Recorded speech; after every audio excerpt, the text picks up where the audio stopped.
Nous retrouvons nos chers amis pour la suite de votre émission préférée, Regard croisé. Vous êtes sur New World Info. Avant de filer au Sénégal et parler de la condamnation de ces deux députés à 6 mois ferme pour coups et blessures volontaires. On reste toujours au Burkina Faso où 28 morts. On a eu 28 morts dans le nord-ouest du pays des supplétifs de l'armée. Pointé du droit, Firmin Teko Agbo, on revient avec vous. Alors, c'est un collectif là-bas au Burkina Faso qui a dénoncé ces pratiques. Pour ce collectif, ce sont les supplétifs qui seraient derrière. C'est le collectif contre l'impunité et la stigmatisation des communautés. Firmin, des gens parlent déjà de manipulation. Est-ce que c'est possible? Non, manipulation par rapport à quoi et qui serait en train de manipuler? Moi, je ne pense pas que ce soit... On a vu au Mali comment on dénonce à un moment donné les pratiques des FAMA et autres. Ça peut arriver aussi au Burkina Faso. Non, oui, je pense, tout peut arriver, mais quand ça commence comme ça, sachez que c'est comme on le dit, il y a une expression qui m'échappe là. C'est comme il y a quelque chose qui est toujours caché derrière ça. Lorsqu'on parle de ces supplétifs, et que jusqu'à présent, même les supplétifs n'ont pas encore réagi officiellement. Même l'armée burkinabé n'a pas encore réagi officiellement. Oui, donc lorsque une organisation aussi sérieuse sort un communiqué ou dénonce des situations comme ça, et que c'était du pur mensonge, vous imaginez l'État qui reste, je sais pas, qui garde tout un silence vis-à-vis de cette situation, alors que c'est la visibilité de l'État qui est en jeu.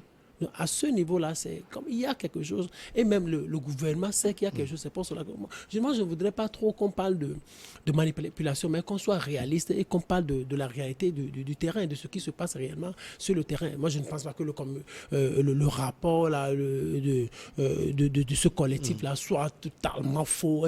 Et puis eux-mêmes, ils ne vont pas se lever comme ça dans un pays où la sécurité est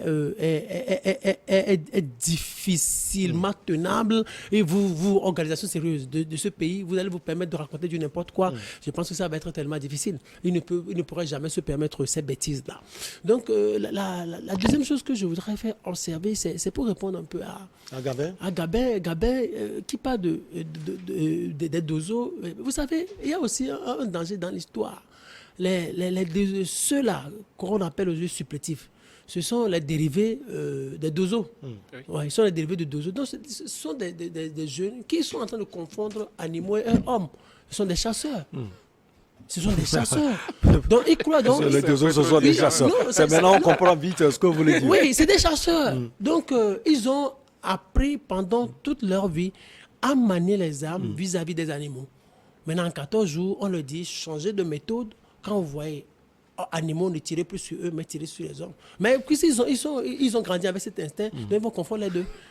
Au lieu de tirer sur les animaux, ils vont dire « Ah, ça c'est aussi un animal ». Ils vont tirer, après ils vont se rendre compte « Oh, ce n'est pas un animal, c'est un être humain ». Ils vont confondre. Il y a toujours cette confusion-là qu'ils vont faire. Parce qu'on a pris 14 jours pour les former. Alors que les gens c'est comme un certain David dans la Bible qui a passé toute sa jeunesse à lutter contre les animaux, les lions, et du jour au lendemain, il devient roi. Il a passé assez de temps avant qu'on ne l'intronise. Donc il a eu un certain nombre d'expériences. Ceux-là n'ont eu aucune expérience. Donc ça va être tellement difficile pour la sécurité du Burkina Faso. L'autre chose sur laquelle aussi je voudrais répliquer, quand Gabin dit que nous connaissons notre géographie, nous connaissons notre peuple, nous connaissons... Ce sont les Africains qui peuvent apporter des renseignements ou bien des informations fiables face à l'insécurité. Les déplacements, il veut insister, et d'ailleurs Sana aussi l'a dit, insister sur le déplacement des terroristes, leur manière de faire et d'agir. Oui, si on se mettait un peu dans leur posture, je pense qu'on n'aurait plus de problème à lutter contre le terrorisme. Juste dire simplement que notre géographie, nous ne la maîtrisons pas. Je donne l'exemple de nos amis maliens qui ne maîtrisent pas l'entière totalité de leur territoire. La géographie, ce sont les Occidentaux qui, tout d'abord, nous l'ont tracé, et qui nous l'ont tracé et qui la maîtrisent. Les Occidentaux maîtrisent mieux le Mali, mieux le Burkina Faso, mieux le Togo que les Togolais, que les Burkina Faso. Ils sont venus pour lutter contre le terrorisme, le ils n'ont pas terrorisme. pu. Donc tu ne maîtrises pas ton village.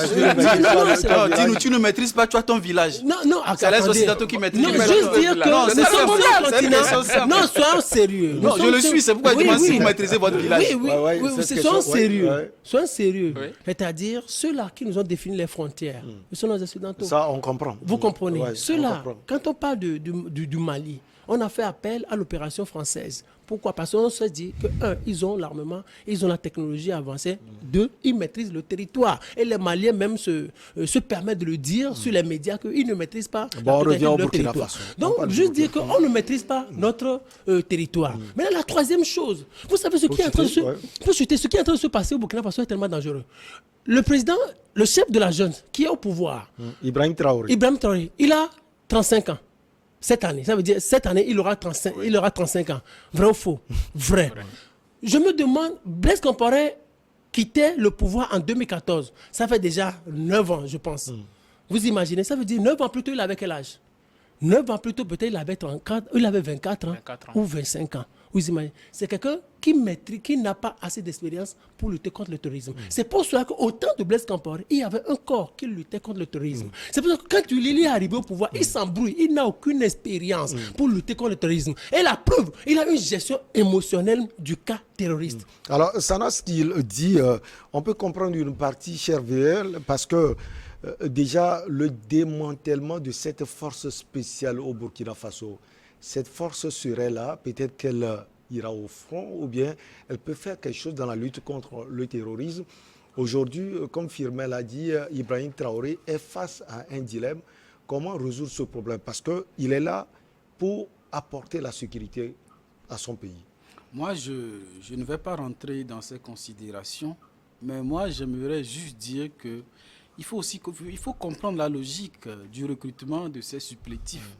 Parce que si l'on est arrivé là-bas, il faut avouer, c'est un aveu d'échec de l'armée burkinabé. Oui. Lorsque 40% de votre territoire vous échappe, mais les communautés ne vont pas attendre de se faire tuer en attendant que l'armée burkinabé vienne intervenir. Et justement, mais que je sois chasseur ou bien éleveur de poules ou de moutons, quand mes parents, mes proches, mes enfants sont en danger, je suis désolé, que je sois formé ou pas, je suis obligé de m'organiser avec mes moyens pour défendre ma communauté. Il faut comprendre ces désolats. Ouais. Donc, qu'on leur accuse de quoi ou quoi, peut-être sont-ils dans leur logique. Il faut comprendre cela. Je ne vais pas attendre d'aller à l'école militaire de Saint-Cyr pour défendre ma famille quand ils sont menacés par des gens, par des fous qui peuvent se péter, peuvent les tuer à tout moment. Ça, il faut qu'on soit pratique sur ce plan-là. Qu'il y ait des choses à revoir, oui, d'accord, mais quand même, il faut reconnaître que c'est dans une situation où l'armée burkinabé ne maîtrise pas du tout son territoire que des gens sont obligés de s'organiser à leur manière. Bon Dieu, bon vent, l'armée décide de les soutenir. Alors, c'est à cause de la faillite de l'armée burkinabé qu'on en est arrivé là-bas. Maintenant, qu'il y ait des exactions, moi je dis que pour le moment, il n'y a aucun élément matériel qui prouve et c'est à la justice de faire le travail. Il ne faut pas oublier que souvent on a l'habitude de dire que l'armée c'est la grande muette.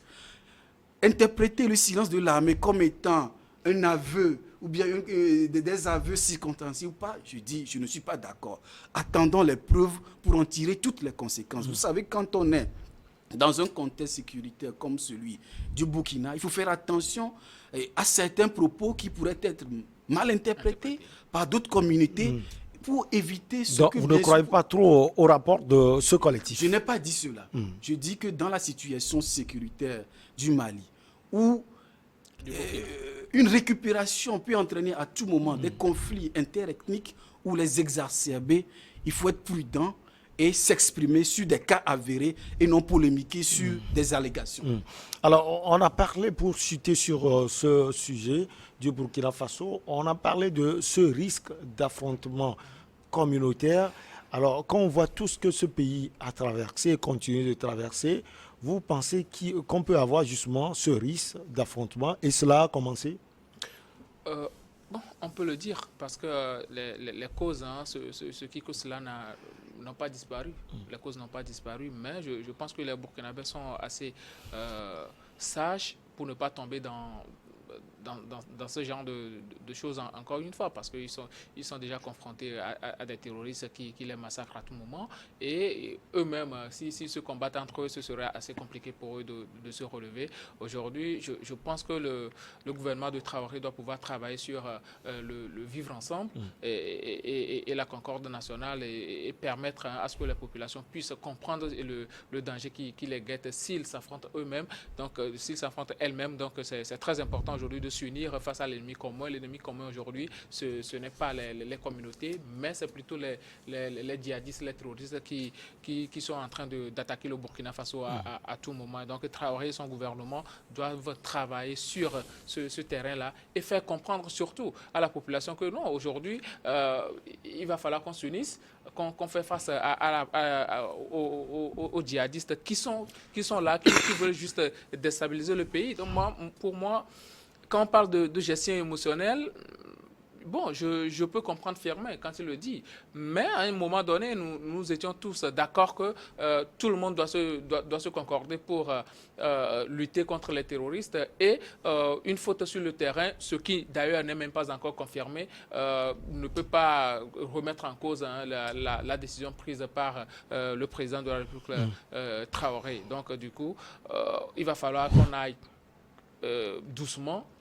Après la décision ou bien les enquêtes, ce que les enquêtes vont révéler, on pourra faire une analyse en bonne et due forme sur ce qui s'est passé. Mais pour le moment, moi, ce que je peux dire au peuple burkinabé, c'est de tout faire pour ne pas tomber dans des travers d'affrontements communautaires, ce qui va véritablement faire du mal au vivre ensemble et surtout permettre aux terroristes de bien s'asseoir et de déstabiliser encore plus leur pays. Alors, si vous le permettez, on va quitter Ouagadougou pour Dakar, au Sénégal. On va parler de ces deux députés du PUR, parti de l'opposition là-bas au Sénégal, Massata Samb et Mamadou Ndiaye, qui ont été finalement condamnés à une prison de 6 mois ferme par le tribunal des flagrants délits de Dakar pour coups et blessures volontaires. On se souvient de l'intercation Firmin Tekou Agbo, c'était le 2 décembre dans l'hémicycle au Sénégal. Les deux avaient infligé des coups à la parlementaire Ami Ndiaye Nibi, qui est du parti au pouvoir. Voilà, la décision de la justice est sortie.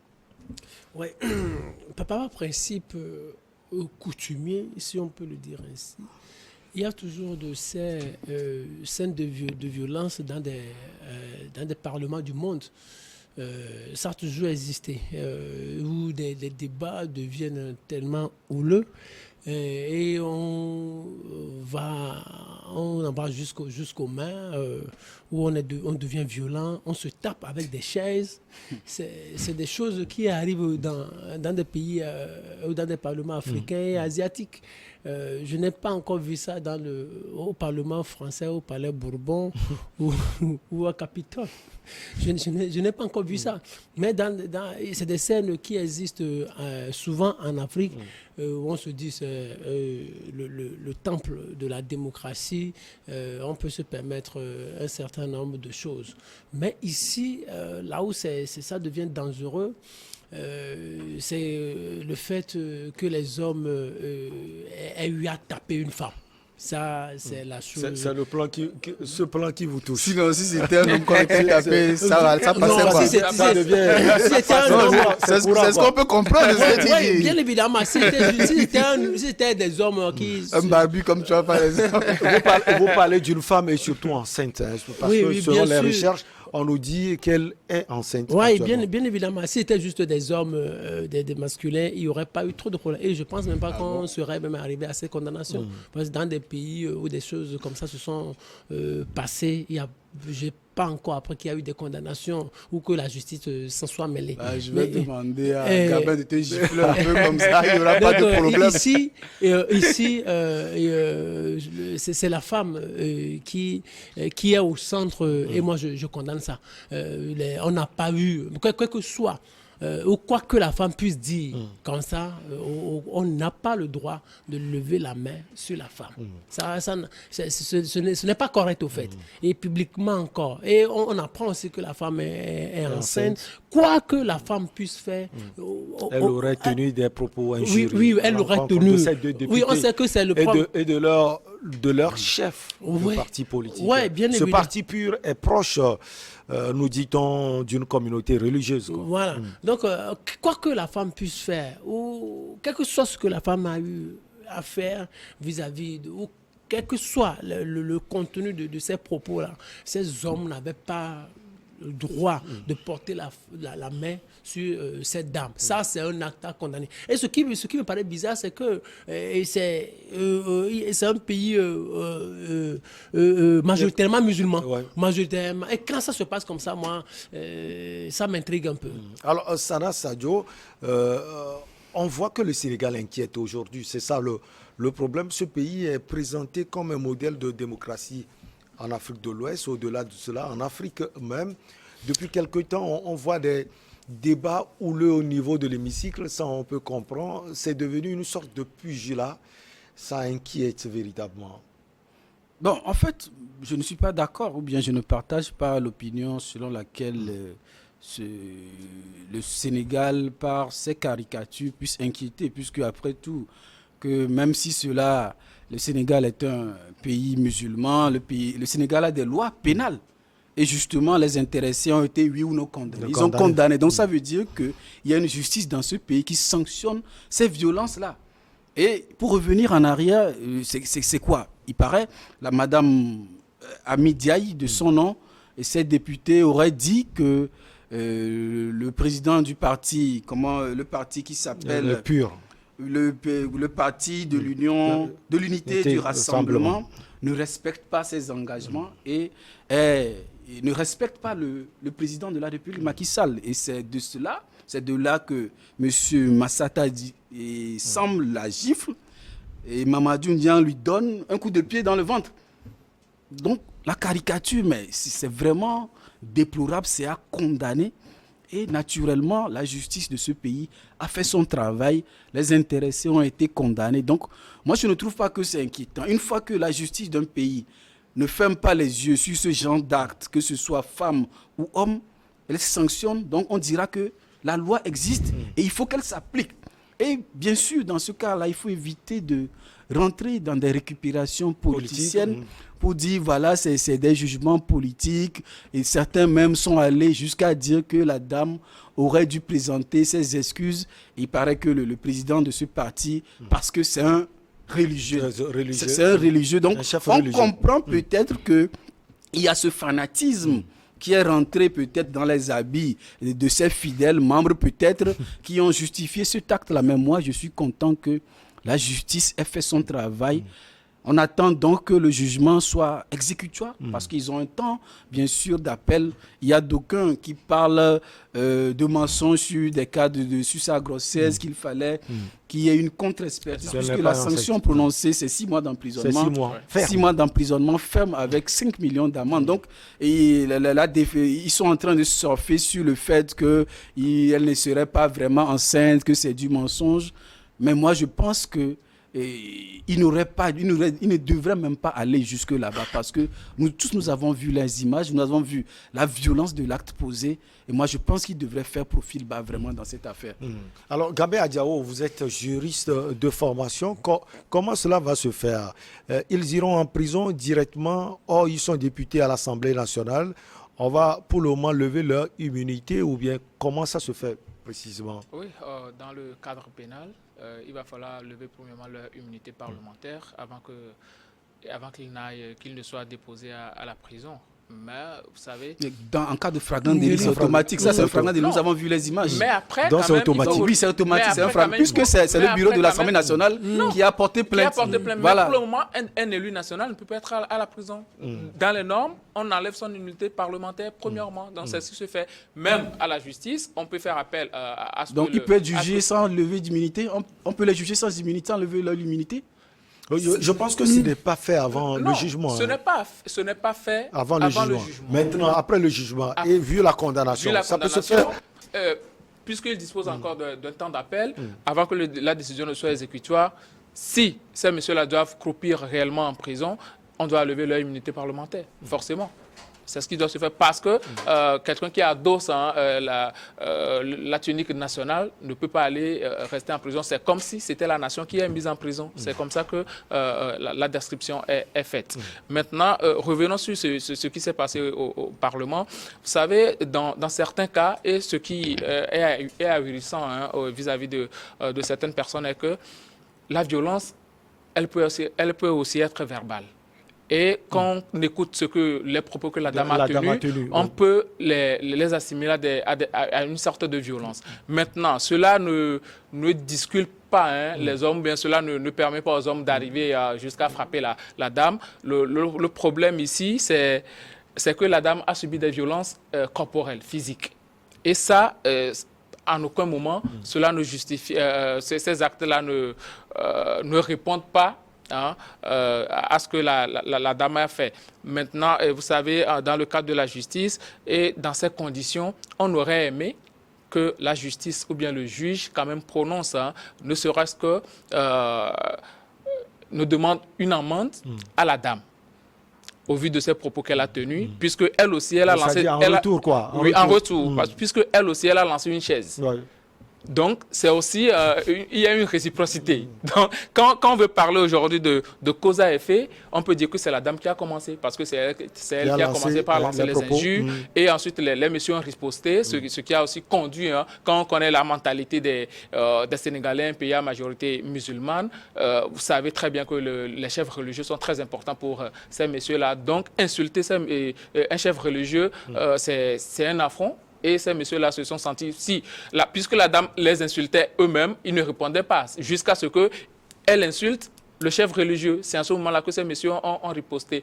Moi, je dis aussi bien, les messieurs ont été condamnés, aussi bien ils sont coupables, et le juge a bien fait son travail là-bas, mais aussi, sauf qu'en retour, au niveau de la dame, il va falloir que quelque chose soit fait pour que les deux parties soient quittes. Maintenant, et les deux messieurs peuvent aller en prison, il n'y a pas de souci là-dessus, parce que c'est une vie aussi en danger, frapper une dame dans le ventre, qu'elle soit enceinte ou pas, l'analyse ou bien la contre-expertise que va demander Maître Nard, moi, ça ne me dit absolument rien, parce que peu importe qu'elle soit enceinte ou pas, il ne faut jamais frapper une femme. Il ne faut jamais frapper un humain. La violence, un humain. Bon, mais entre les hommes, souvent, on parlera de force. Je vais demander à Philippe de te gifler un peu aussi. Les hommes, on peut parler de force égale un peu. Non, on peut parler de force. Mais femmes, bon, on ne va pas dire sexe faible, mais quand même, ce sont nos mamans. Elles ont certaines habitudes et il ne faut pas aller jusqu'à les atteindre physiquement. Ça ne fait pas bien pour l'image du Sénégal. Et moi, je ne vois pas l'importance d'amener ce débat-là sur le plan politique. Ça n'a pas lieu d'être. Il y a quelque chose qui s'est passé. Les gens sont venus aux mains, donc la justice a fait son travail tranquillement. Donc il n'y a pas de souci à amener des relents politiques dans cette affaire. Non. Sauf qu'il y a de la politique. Et puis c'était même pas au cours d'un débat politique en tant que tel, c'était lors de l'adoption du budget de la justice. Alors, donc c'était lors d'un débat technique. Nous, avec ce débat au niveau de l'Assemblée nationale du Sénégal, on parlait de cela. La condamnation de ces deux députés, cela fragilise sans doute Yewwi Askan Wi, qui est la coalition de l'opposition là-bas. Cette coalition entend chercher à partir de l'hémicycle le président Macky Sall et surtout l'intention qu'on lui prête d'un mandat de plus. Est-ce que, selon vous, cette condamnation vient fragiliser la coalition de l'opposition? Ouais, bon, sans nous doute, ça va fragiliser un peu, mais d'ici quelques jours aussi, il advenait qu'on les envoie en prison, il y aura leurs suppléants qui vont siéger maintenant à leur place. Donc, il n'y aura pas grand-chose. Moi, je ne vois pas politiquement, ça n'aura pas grand-chose. Sauf que c'est déjà fait. Le parti au pouvoir va s'en servir lors des élections. Des campagnes, ce sont des violents, qui sont des gens qui sont sans morale. Oui, vous voyez, ce sont des gens violents. Pire une femme. Pire une femme. Donc, ce sont des gens sans vergogne, qui ne respectent pas la dignité de la personne humaine. C'est un procès d'intention, je ne suis pas d'accord. Oui, c'est en politique. C'est en politique, on va tous se permettre un certain nombre de choses. Ça, moi, je leur en veux pas par rapport à ça. Mais ce qui m'étonne un peu, c'est que, je reviens toujours sur ça, le Sénégal, c'est un pays majoritairement musulman, où dans ce pays, la femme est soumise. Peut-être que cet aspect aussi a joué. Oui, non, la femme est soumise. Pourquoi une femme va prendre une chaise pour taper un homme? C'est pas sérieux, ça. Donc, on respecte les règles du Saint-Coran, où la femme se soumet à l'homme. La femme n'a pas le droit d'insulter l'homme. Elle doit se soumettre à l'homme. Dans une république, ce n'est pas la loi religieuse qui se respecte.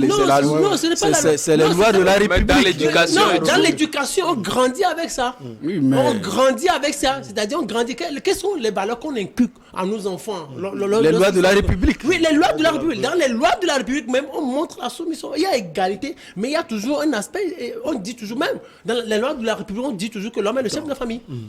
On a toujours dit ça. Dans les lois de la République, dans toutes les républiques, l'homme demeure toujours le chef de la famille. Maintenant, l'autre chose, un parti politique où ces hauts responsables-là, députés de surcroît, qui se montrent violents publiquement et qui tapent une femme. Moi, je pense que ça aussi, c'est dangereux. Ouais, le parti pur. Hein. Oui, c'est dangereux. Oui, quand ce parti affiche une certaine violence aux yeux du monde. Pas un, c'est deux. Hein, Deux députés. Deux députés d'une coalition de l'opposition qui portent la main sur une femme.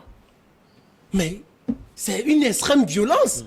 Donc, c'est dangereux. Moi, à mon sens, c'est tellement dangereux que cet acte-là doit être condamné avec véhémence. Et ça va leur porter, comme vous le dites, ça ne va pas les fragiliser maintenant, mais ça va leur porter un coup pendant des campagnes électorales à venir. Même Macky Sall aussi va s'en servir. En une minute, Sana VUL, vous pensez que cela aussi ternit l'image de cette démocratie qu'on présente au Sénégal? Non, vous savez, quand on parle de démocratie, c'est d'abord le respect des lois. Il y a ça aussi. Donc moi, je l'ai dit à l'entame de ce sujet, je suis heureux que la justice ait donné son verdict. Et son verdict prouve à suffisance que le Sénégal c'est-à-dire, compte faire respecter les lois de la République et non les lois qui font de l'homme le chef de la femme ou bien qui appellent à la femme à se soumettre. Moi, c'est ça que moi je retiens. Ils ont posé des actes de violence, ils ont été condamnés. Quand vous êtes victime par l'acte de quelqu'un, mais vous portez plainte contre la personne, soit vous allez faire dresser un certificat médical qui démontre que vous avez subi ça, et la justice apprécie. Sauf si c'est un cas de légitime défense. Et donc je crois que la justice sénégalaise n'a pas qualifié cela comme de la légitime défense, puisque nous avons vu ce qui s'est passé. Ce n'était pas une réaction prompte pour bloquer, pour parer la chaise qui est venue, mais c'est un acte illégal. Ils sont allés pour porter des coups contre la dame. Et donc, moi, je me dis que cela ne porte aucunement atteinte à l'image démocratique du Sénégal, puisque les lois de la République ont été respectées. En 2 secondes. En 2 secondes, moi, je dis, quand on dit souvent que ce pays-là, c'est un pays de démocratie, ce sont les Occidentaux qui construisent des choses comme ça. Le Sénégal est tellement cher aux Français que il se dit... Il faut envoyer une bonne image. Oui, il faut envoyer une bonne image. Ce sont les Français le Sénégal, c'est comme c'est le chouchou de la France, quoi. Elle dit, la France veut qu'on appelle le Sénégal pays de démocratie parce que ça a été la capitale de l'Afrique occidentale française et que Ségolène Royal est né à Dakar. Et donc, chaque fois, on veut que le Sénégal Non, c'est plus par rapport à l'alternance politique à laquelle de l'État, c'est surtout ça. Parce qu'ils ont été les pionniers dans ça en Afrique. C'est parce que aussi, c'est ça surtout. Ils ont voulu qu'on qualifie le Sénégal de pays démocratique, ainsi de suite. Sinon, en réalité, c'est la communication pure. C'est de la communication pure. Avec un Macky Sall, avec tout ce qu'on lui reproche, des actes de corruption, un Macky Sall qui envoie des journalistes, des acteurs de la société civile en prison, c'est le gars quel pays de démocratie. Vous voulez parler du journaliste? Allez, Nyanga, on va marquer la pause pour le journal et on vous retrouve juste après.